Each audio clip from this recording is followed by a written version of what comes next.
You will be friendly to all, and everyone will be friends with you. But you will be in near constant pain all the time.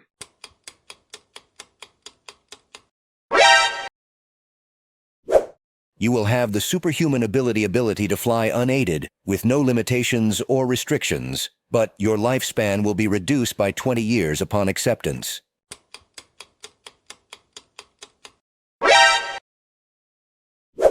You live a perfect life, a good job, plenty of friends, and a soulmate who loves you dearly.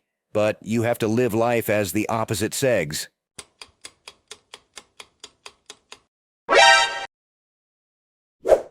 You can create the perfect spouse, you both are immortal and live a perfect life, but you can never see two friends of your choice again.